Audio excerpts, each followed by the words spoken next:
रामलला जी का दर्शन करते हैं, उनके बात का कोई मतलब नहीं है। अवधेश प्रसाद जी ने कभी सनातन का अपमान नहीं किया। अखिलेश यादव जी मुख्यमंत्री बनेंगे, समाजवादी पार्टी जीतने जा रही है। उस समय जो है पवन पांडे जी विधायक मंत्री थे। 80% वोट ब्राह्मण का अब की बार 50,000 वोट से जीतेंगे। जो सत्ता के चाटुकारिता करने वाले लोग हैं, अगला चुनाव जो हारे थे तब भी देखिए इनका वोट प्रतिशत कितना बढ़ा था। अवधेश प्रसाद जी के रूप में और पूर्ण बहुमत से अखिलेश यादव जी मुख्यमंत्री बनेंगे। उनके रैली में नचाया गया, 5 विधानसभा पर से जूते से मारा गया। अवधेश प्रसाद जी बहुत अच्छे नेता हैं। 2027 के यूपी विधानसभा के चुनावी रण में अखिलेश यादव ने अपना पहला पहलवान उतार दिया है। अयोध्या से पवन पांडे को टिकट अखिलेश यादव ने दे दिया है। पहले ब्राह्मण चेहरा, अयोध्या जहां राम मंदिर है, जहां पर चंदा चोरी की बात आई थी, जो राम मंदिर लगातार बनने से पहले, बनने के बाद भी लगातार चर्चा में रहता है। फिलहाल अयोध्या में हम मौजूद हैं। अखिलेश यादव ने यहाँ पे अपने पहले पहलवान को महाराज जी चुनाव में उतार दिया है। क्या लग रहा है, पहलवान जो हैं पवन पांडे जी यहाँ पे भाजपा को पटखनी दे पाएंगे कि नहीं दे पाएंगे?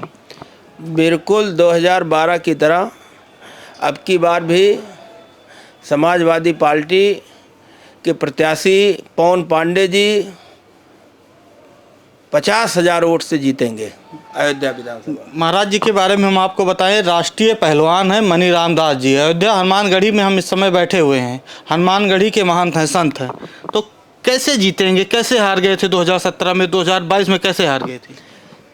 अगला चुनाव जो हारे थे तब भी देखिए इनका वोट प्रतिशत कितना बढ़ा था।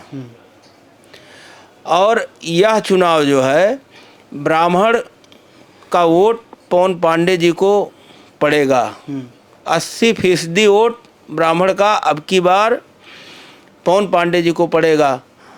और इतना वोट हो पाते अगर ब्राह्मण 50%, 30% भी अगर वोटिंग किया पवन पांडे जी के नाम पे, समाजवादी पार्टी के नाम पे, सब मिला के, तब भी ये 50,000 वोट से जीतेंगे अयोध्या विधानसभा।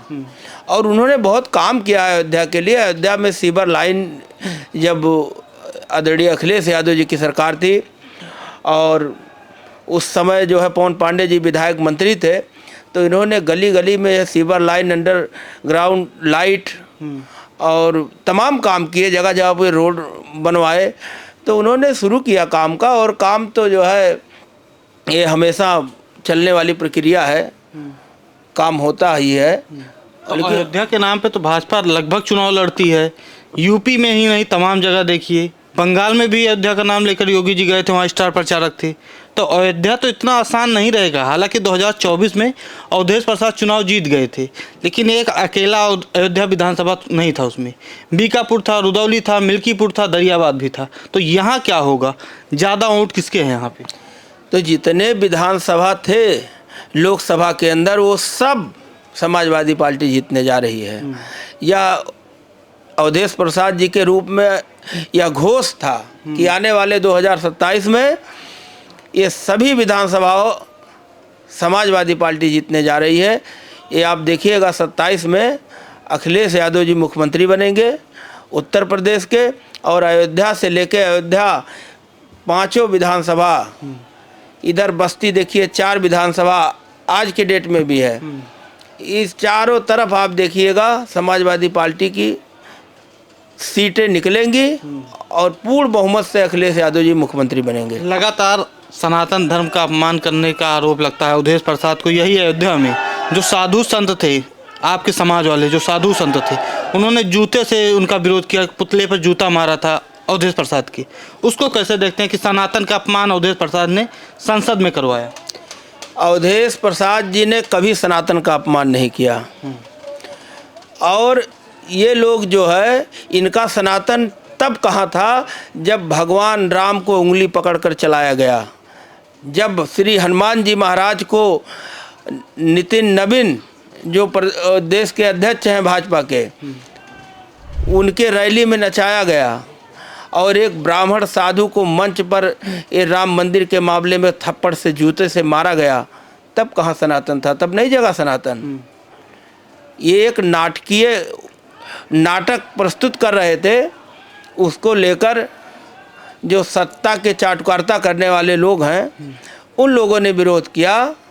सभी साधु संतों ने विरोध नहीं किया है। अयोध्या के साधु संतों के लिए अवधेश प्रसाद कैसे नेता? अच्छे नेता हैं। अवधेश प्रसाद जी बहुत अच्छे नेता हैं और भगवान राम को मानने वाले हैं वो, और हिंदू जनमानस का सम्मान करने वाले नेता हैं। वो कभी ऐसा कुछ नहीं करते कि जिससे सनातन अपमानित हो, जिससे साधु संत अपमानित हो। वो कहीं भी बुलाया जाता है वहाँ जाते हैं और लोगों से मिलते हैं, और श्री हनुमान जी महाराज का दर्शन वो बराबर करते हैं, रामलला जी का दर्शन करते हैं। वो सनातन विरोधी नहीं हो सकते। जब उनके पार्टी के राष्ट्रीय अध्यक्ष माननीय अखिलेश यादव जी इतने बड़े सनातनी हैं, तो वो कहाँ से सनातनी नहीं होंगे? सबसे बड़े सनातनी अखिलेश यादव जी हैं। 2027 में क्या देख रहे हैं यूपी में आप? यूपी में पूर्ण बहुमत की सरकार बनने जा रही है उत्तर प्रदेश में, और अखिलेश यादव जी मुख्यमंत्री बनने जा रहे हैं। यह सब के मुंह से जहां भी मिलते हैं, जो भी मिलता है, अब की बार अखिलेश यादव। तो आप ये कह रहे हैं कि हनुमान जी को नितिन नवीन के रैली में नचाया गया। यहीं अयोध्या से एक संत है परमहंस, वो तो कहते हैं कि उस सपा वाला कोई था, वो पहनकर हनुमान जी का कॉस्ट्यूम पहनकर आ गया, ड्रेस पहनकर आ गया, डांस करने लगा भाजपा को बदनाम करने के लिए। ऐसा है, वो अलूल जलूल बोलने वाला व्यक्ति है, उसका बात का कोई वो नहीं हो। तो अभी कुछ दिन पहले कहा कि मुझे गृह मंत्री बना दिया जाए, मैं अग्नि समाधि लूँगा, जल समाधि लूँगा। उनके बात का कोई मतलब नहीं है। वो टीआरपी बटोरने के लिए मीडिया में कुछ ना कुछ बोला करते हैं। उनके बात का कोई तवज्जुम नहीं है, उनके बात का कोई मतलब नहीं है। उस व्यक्ति का बात जो है वो फर्जी आदमी, उनके बात का कोई मतलब नहीं है। ऐसे व्यक्ति के बारे में पूछना भी बेकार बात है। वो तो मीडिया खोज कर उल्टा सीधा बोलने का काम करते हैं कि जिससे हमारी चर्चा बनी रहे। ऐसा कुछ नहीं है। वो कभी कोई बात पे अपने खरे उतरे हों तो आप सोशल मीडिया वाले हैं, आप लोग तो जानते हैं, मीडिया बंधु हैं, कि किसी के बात पे वो कभी खरा उतरा हो वो व्यक्ति। पप्पू यादव आपके पूरे ड्रेस में जो भगवाधारी आप हैं, भगवाधारी वो हो गए थे, विरोध प्रदर्शन किए, उनका विरोध प्रदर्शन हुआ, उनके ऊपर हमला भी हुआ कि सनातन धर्म का अपमान पप्पू यादव ने किया है। पप्पू यादव कोई भगवाधारी थोड़ी ना है। और वो एक नाटक कर रहे थे, तो नाटक कर रहे थे तो वहाँ पे संसद भवन में कर रहे थे, तो वहाँ सरकार है, वहाँ प्रशासन है। सनातन का तो अपमान कर रहे थे। अगर सनातन का अपमान कर रहे थे तो वहाँ पे रोका क्यों नहीं गया? जो हिंदू संगठन है वो कह रहे हैं किसी मौलाना का क्यों नहीं ड्रेस पहने? नहीं तो उसमें रोकना चाहिए था ना। संसद भवन में पुलिस नहीं है। अगर सनातन का अपमान हो रहा था तो ये रोके क्यों नहीं, होने क्यों दिए? सनातन का अपमान कौन करवा रहा है और कौन कर रहा है? अगर वहाँ इस तरीके से अपमान हो रहा था, जितने वहाँ पढ़े लिखे इतने पदाधिकारी लोग बैठे हैं, पूरा देश चला रहे हैं जहाँ से, वहाँ होने क्यों दिए? अगर अपमान हो रहा था तो होने क्यों दिए? सनातन का अपमान जो है आज से नहीं, बहुत दिनों से चल रहा है, और बोलना चाहिए सबको। जब हनुमान जी को नचाया गया तब भी बोलना चाहिए। पवन पांडे को आशीर्वाद देंगे? बिल्कुल, पवन पांडे जी को मैं आशीर्वाद क्या, पूरी विधानसभा के लोग आशीर्वाद देंगे। 2027 में वो विधायक बने, और मुझे पूर्ण विश्वास है कि वो विधायक बनेंगे तो ज़रूर मंत्री बनेंगे, क्योंकि अयोध्या से बहुत ही अच्छे और बहुत विचारवान, बहुत समझदार, बहुत क्रांतिकारी नेता पवन पांडे जी हैं, और वो 2027 में फिर से विधायक बने, यही मेरी शुभकामनाएं है। तो अयोध्या में मौजूद हैं हम, अयोध्या हनुमानगढ़ी है ये। महंत मनी रामदास जी हैं, कह रहे हैं कि पवन पांडे जो समाजवादी पार्टी के पहले प्रत्याशी हैं, वो चुनाव जीतने जा रहे हैं। अयोध्या की जनता परेशान है, चंदा चोरी से परेशान है, तमाम ऐसी चीज़ें बता रहे हैं कि इसलिए परेशान है, और पवन पांडे को वोट देकर विधायक बनाएगी। फिलहाल जुड़े रहिए द फ्रीडम वॉइस के साथ। धन्यवाद।